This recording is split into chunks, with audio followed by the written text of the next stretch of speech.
Persibo kehabisan bensin, Persela buka peluang lolos ke 8 besar. Kata ini layak kita sematkan menyusul hasil pertandingan antara Persibo Bojonegoro yang secara tragis harus kalah atas tim tamu yaitu Persipura Jayapura. Dan di sisi lain, di pertandingan lain, tim Jawa Timur juga yaitu Persela Lamongan harus menang secara WO karena tim tamu Persewar Waropen gagal hadir di pertandingan kali ini sehingga tim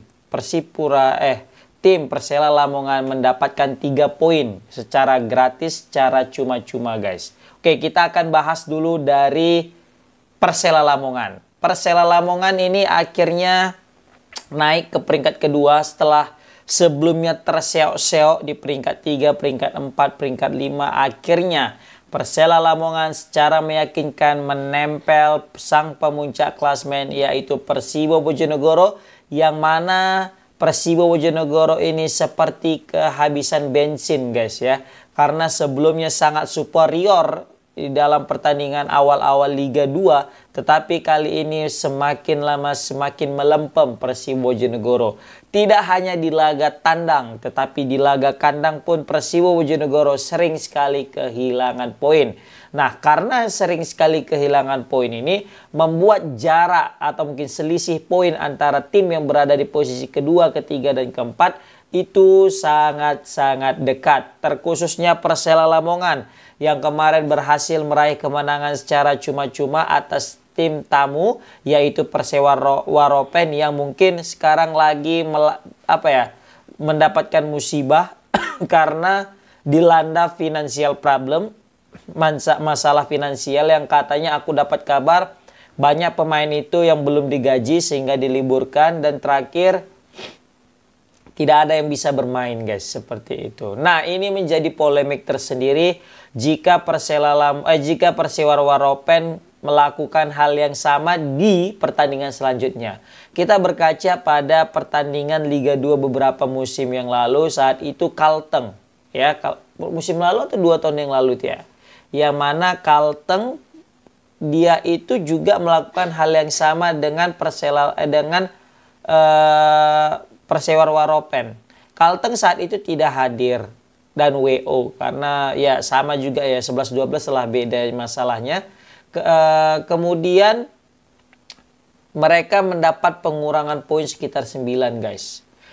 Di pertandingan kedua mereka nggak datang lagi, maka mereka langsung dijatuhkan sanksi yaitu berupa didiskualifikasi atau diturunkan ke Liga 3 guys. Nah, ini menarik nih, kita lihat nanti Persewar Waropen apa hukuman yang akan diterima oleh klub kebanggaan Papua ini. Karena masih baru satu pertandingan mereka melewatkan melawan Persela Lamongan.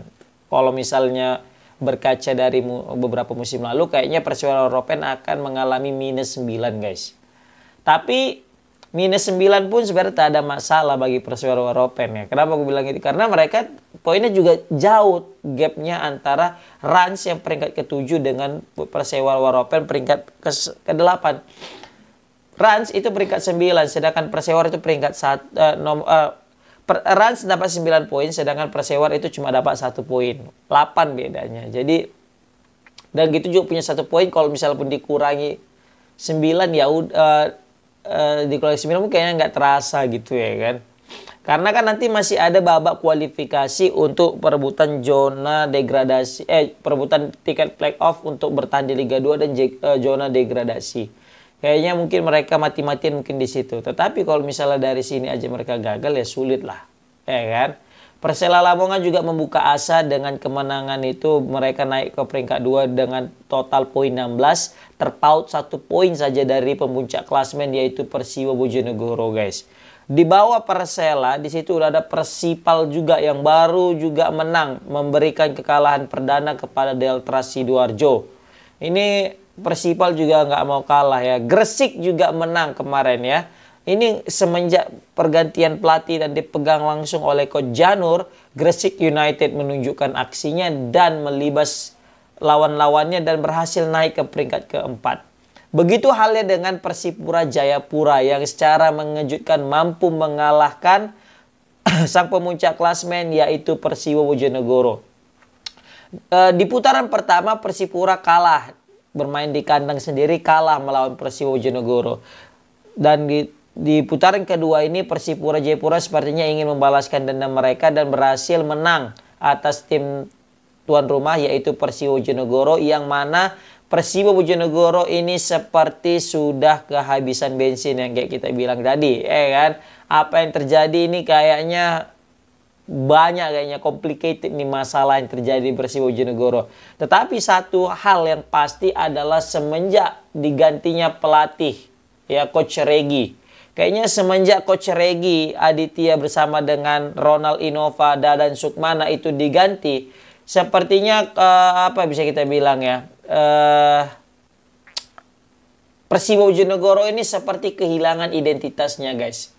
Jadi semenjak dipegang oleh Coach Kahudi Wahyu Widodo bersama Coach Idrianto Nugroho, performa daripada Persiwo Bojonegoro ini makin lama makin menurun, guys. Aku sebenarnya juga bingung kenapa Coach Regi ini berpisah dengan Persiwo Bojonegoro. Padahal mereka unggul berapa poin gitu di puncak klasmen. Mereka juga mainnya gacor, mainnya mantap, tetapi harus diganti. Dan diganti dengan mantan pelatih Persijap Jepara, yaitu Coach Kahudi. Ya, aku tidak mendiskreditkan Coach Kahudi, tetapi segala hal yang berbau pergantian di tengah musim itu biasanya tidak menyelesaikan masalah, guys. Itu berkaca lah kayak PSMS kemarin ya. Di tengah musim ganti pelatih. Sama aja gitu kan. Apalagi kita ganti pelatih dalam kondisi tim yang sedang bagus. Biasanya kalau penggantian pelatih itu di saat tim yang tidak bagus, ya kan. Wajar lah mungkin ganti pelatih, udah kesel gitu kan, nggak cocok dengan pola permainan.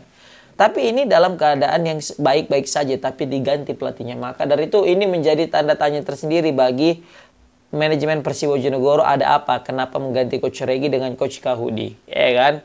Ya, tapi kita doakan saja semoga Coach Kahudi semoga ya di pertandingan selanjutnya bisa mendapatkan poin penuh dan mendapatkan hasil maksimal, guys. Ini kalau misalnya kayak gini terus Persiwo Bojonegoro bisa-bisa peluang untuk menuju 8 besar juga tertutup, guys. Yang awalnya aku prediksi kayaknya Persiwo Bojonegoro bakal dengan mudah mendapatkan tiket 8 besar, tapi kayaknya ini bakal lebih sulit. Karena klub-klub yang lain juga semakin lama semakin berkembang dan semakin berbenah. Apalagi Persipura sekarang dengan kemenangan atas Persibo kemarin makin membuka peluang biar bisa lolos, guys. Serius, Persipura ini yang awalnya mengalami kekalahan beruntun, 3 atau 4 kalah beruntun, kali ini mereka malah mendapatkan kemenangan yang beruntun, guys. Luar biasa. Kita lihat aja lah dari starting line up ya, antara Persibo Bojonegoro melawan Persipura. Persibo padahal ini menurunkan pemain-pemain yang kelas wahidnya, pemain-pemain utamanya. Enjo Kalestin main, Osa Saham main, ya kan? Baru juga Victor Barata juga main. Di lini pertahanan seperti biasa ada Nur Hidayat, ada Otavio Dutra, Jajang Sukmara, ya kan? Baru juga masuk juga Peri Pahabol di gelandang serangnya. Nah, ini kan sebenarnya formasi yang bisa kita bilang atau squad atau susunan pemain yang kelas wahid lah untuk sekelas Liga 2, guys. Tetapi secara mengejutkan mereka harus kalah bertekuk lutut di hadapan tim tamu. Berkat gol Arodi Obdana dengan 2 gol Ramai Rumakik. Ramai Rumakik ini kayaknya salah satu pemain yang baik ini, guys, ke depannya, guys. Serius. Padahal sebelumnya Enjo Kalestin sempat memperkecil ketinggalan ya melalui golnya di menit 68. Awalnya itu Persipura unggul, baru kemudian disamakan Osa Saha, baru Persipura unggul 2-1, unggul 3-1, kemudian diperkecil oleh Enjo Kalestin. Wah, ini menarik, guys, kalau misalnya kita lihat perebutan tiket 8 besar di grup 3, tidak kalah sengit dengan grup 1. Semua tim punya 5 tim berpeluang. Bahkan 6, karena Deltras juga masih bisa ada peluang, guys. Oke, komen di kolom komentar gimana pendapat kalian tentang Persipura Jayapura yang makin meningkat dan Persiwo Bojonegoro seperti kehabisan bensin. Begitu juga dengan Persela Lamongan semakin membuka peluang untuk lolos ke 8 besar menempel Persiwo Bojonegoro dan Persewa Waropen yang bakal terancam mendapatkan sanksi. Assalamualaikum warahmatullahi wabarakatuh.